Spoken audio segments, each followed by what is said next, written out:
Ballochs Pass is a very scenic pass located on a minor gravel road, the P3222, that connects farms in the Wartrail and New England areas with roads and the R393 in the east and Barclay East and the R58 Main Tarred Road in the west. It has an unusual inverted vertical profile with a steep drop down into a valley bisected by a river, followed by a climb up the eastern side which has a false summit. Despite it being a remote country road, the pass is well designed and has fairly easy gradients of 1 in 10 and higher. The pass is suitable for all vehicles in fair weather and will always be driven in tandem with the Winter's Neck Pass a few kilometers further to the west. Like all gravel roads, this pass will quickly deteriorate in heavy rain or snow conditions. We filmed this pass from west to east.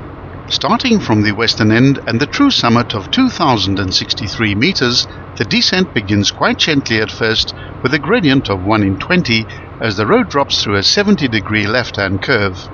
There are intermittent stands of trees on either side of the road, flanked by rolling grassy hills.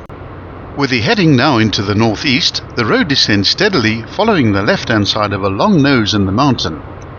Up ahead, the large bulky shape of the 2,443-meter-high Balloch Mountain dominates the view. At the 1 kilometer point, there's a big right-hand bend, which is deceptive as it bends through a whopping 140 degrees, but the corner is fairly wide and therefore not too dangerous if you comply with the speed limit. With the direction now into the southeast, the gradient steepens to 1 in 10 as the road follows a shallow S-curve.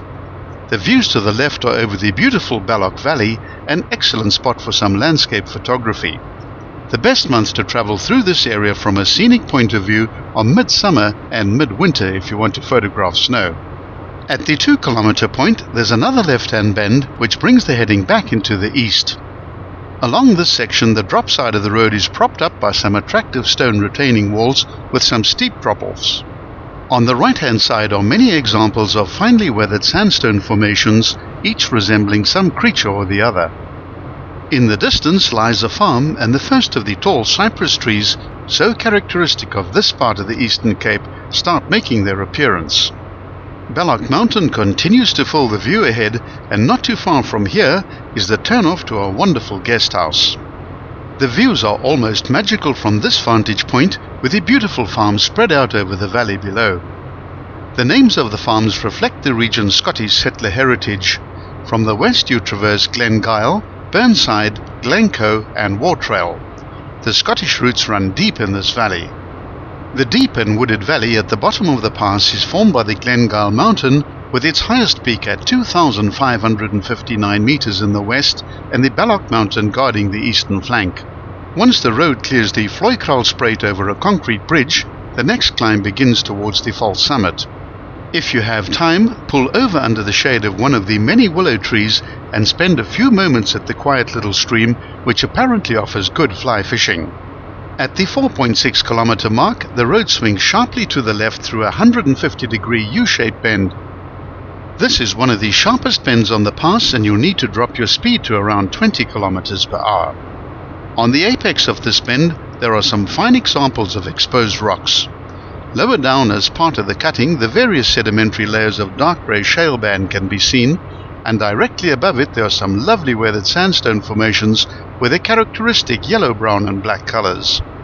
The heading settles back into the east, and at the 5.3 kilometer point there's another fork. Keep left and remain on the main road. A long and steady climb at a gradient of 1 in 18 follows, where the road is flanked by tall rows of trees on either side. This section allows a slightly faster speed to be maintained, and soon the false summit is reached at the 6.5 kilometer point at an altitude of 1,937 meters at a grassy plateau. The views to the east are expansive, and the next farm can be seen in the far distance, nestled amongst a copse of tall trees. The final descent of 2.3 kilometers is easy and straightforward, with only a few gentle corners and gradients of around 1 in 25. The road follows the ridge of a hill with a small stream on either side of the road.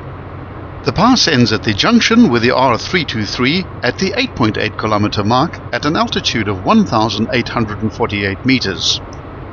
From this intersection, you have many wonderful choices of some of South Africa's finest gravel road passes.